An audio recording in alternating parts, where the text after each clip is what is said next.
Alappuzha municipality കൃഷിഭവൻ പരിധിയിൽ വരുന്ന ഒരു പാടശേഖരത്ത് കൊയ്തെടുക്കാനാവാതെ നെല്ല് അഗ്നിക്കിരയാക്കിയിരിക്കുകയാണ്. വളരെ ഹൃദയവേദനയോടുകൂടി മാത്രമേ നമുക്കിത് നോക്കി നിൽക്കാനാവൂ. കൊയ്തെടുക്കേണ്ട നെല്ല് തീയിടുന്ന കാഴ്ച നമ്മുടെ നാട്ടിൽ അപൂർവങ്ങളിൽ അപൂർവമാണ്. അത്രമേൽ ഗതികേടിലാണ് കുട്ടനാട്ടിലെ കർഷകർ. ഉപ്പുവെള്ളം കയറിയ നെല്ലിന് ഗുണനിലവാരമില്ലെന്ന് പറഞ്ഞ് സ്വകാര്യ മില്ലുകാർ സംഭരണം മിക്ക പാടശേഖരങ്ങളിലും വൈകിപ്പിച്ചു. പുന്നപ്ര തെക്ക് പഞ്ചായത്തിലെ വെട്ടിക്കരിപ്പാടത്ത് ഏപ്രിൽ 10-ാം തീയതി കൊയ്ത്ത് കഴിഞ്ഞതാണ്. നമ്മൾ 4 മാസം കഷ്ടപ്പെട്ടിട്ടാണ് ഇതിവിടെ കൊണ്ടുവന്ന് കൃഷി ചെയ്തുകൊണ്ട് കൂട്ടിയിരിക്കുന്നത്. ഈ മില്ലുകാർ ഇത് വേണ്ടെന്ന് വയ്ക്കുമ്പോൾ സർക്കാർ ഇടപെട്ട് അത് എടുക്കാനുള്ള ഒരു സംവിധാനം ഉണ്ടാക്കണം എന്നുള്ള നമ്മൾ പറയുന്നത്. കാരണം നമ്മൾ ഒരിക്കലും ഒരു കൃഷി പോലും മോശം ചെയ്യാൻ നമ്മളാരും കൃഷി ചെയ്യാറില്ല. നന്നാവണം എന്ന് വെച്ചിട്ട് നമ്മൾ ചെയ്യുന്നത്, അതിനുള്ള ആത്മാർത്ഥതയുള്ളതുകൊണ്ടാണ് ചെയ്യുന്നത്. പക്ഷേ നമ്മുടെ ഈ നിലവിലെ ഈ സാഹചര്യം ഉപ്പുവെള്ളത്തിൻ്റെ ചില അംശങ്ങൾ വന്ന കാരണം ഞാറിൻ്റെ ചെടിയെ അത് ബാധിക്കുകയും അത് ചിലപ്പോൾ വിളവിനെ ബാധിക്കുകയൊക്കെ ഉണ്ടായിട്ടുണ്ട്. ഏപ്രിൽ മാസം അവസാനമാണ് ഇവിടെ നിന്ന് നെല്ലെടുത്തത്. ഒരു കിൻഡലിന് 15 കിലോ ആയിരുന്നു കിഴിവ്.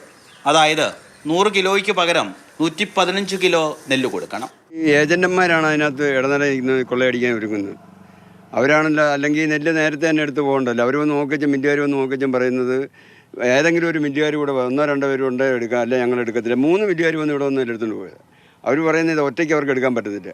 എന്നാൽ അവർ കിഴിവ് പറയത്തില്ല. കാരണം എന്ന് പറഞ്ഞാൽ ഇങ്ങനെ ഇട്ട് തല്ലി അവർക്കൊരു 10, 15, 20 കിലോ ചോദിക്കാൻ വേണ്ടിയാണ് ഇട്ടുകൊണ്ടിരിക്കുന്നത്. അല്ല വളരെ മോശം നെല്ലൊന്നും അല്ലേ ഇത് കിടക്കുന്ന നെല്ലൊന്നും. ഇപ്പോൾ വേണ്ടപ്പെട്ട അധികാരികൾ അതിന് മുന്നിൽ നിർത്തി എത്രയും വേഗം ഇത് നെല്ല് കൊണ്ടുപോയില്ലെങ്കിൽ ഇപ്പോൾ കടവും വരവും ഒക്കെ തെട്ടുകാലി ഉൾപ്പെടെ പണയം വെച്ച് കൃഷി ചെയ്യുന്നവരുണ്ട്.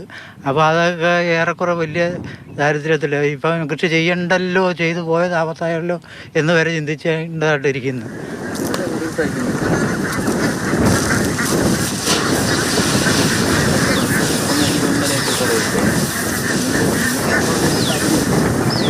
സംഭരണം വൈകുന്നത് കർഷകർക്ക് സാമ്പത്തികമായും ശാരീരികമായും വലിയ ബുദ്ധിമുട്ടാണ് ഉണ്ടാക്കുന്നത്.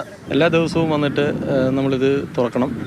അതേപോലെ തന്നെ നനവുണ്ടെന്നുണ്ടെങ്കിൽ അത് ഉണ്ടോയെന്ന് ചെക്ക് ചെയ്തതിന് ശേഷം അത് അടച്ച് വീണ്ടും ഇടണം, വെയിലത്തിടണം, ഉണക്കണം. ഇതിങ്ങനെ മാറി മഴ പെയ്തു കഴിഞ്ഞാൽ വീണ്ടും നമ്മൾ ആ പ്രവൃത്തി വീണ്ടും ആവർത്തിക്കേണ്ട സ്ഥിതിയാണ് വരുന്നത്. ഇപ്പം നമുക്കുണ്ടാകുന്ന നഷ്ടത്തിൻ്റെ 100 ഇരട്ടി നഷ്ടമാണ് ഈ വലിയ മഴ പെയ്താൽ ഉണ്ടാകാൻ പോകുന്നത്. അപ്പോൾ അത് നമ്മളെ സാമ്പത്തികമായും മാനസികമായും വളരെയേറെ തളർത്തുന്ന ഒരു സ്ഥിതിയാണ് ഇപ്പോൾ നിലനിൽക്കുന്നത്. സർക്കാർ നേരിട്ട് നെല്ല് സംഭരിക്കാനും കുത്തി അരിയാക്കാനും പല പദ്ധതികളും പല കാലത്തെ ബജറ്റുകളിൽ പ്രഖ്യാപിച്ചിരുന്നെങ്കിലും ഒന്നും നടപ്പിലായിട്ടില്ല. കുട്ടനാട്ടിലെ ഭൂരിഭാഗം പാടശേഖരങ്ങളിലും നെൽസംഭരണത്തിൽ പ്രശ്നങ്ങളുണ്ട്. മുഖ്യമന്ത്രിയുടെ ഇടപെടലുണ്ടായാൽ പ്രശ്നം പരിഹരിക്കാവുന്നതേ ഉള്ളൂ. രഘുനാഥ് നാരായണൻ, മാതൃഭൂമി ന്യൂസ്, ആലപ്പുഴ.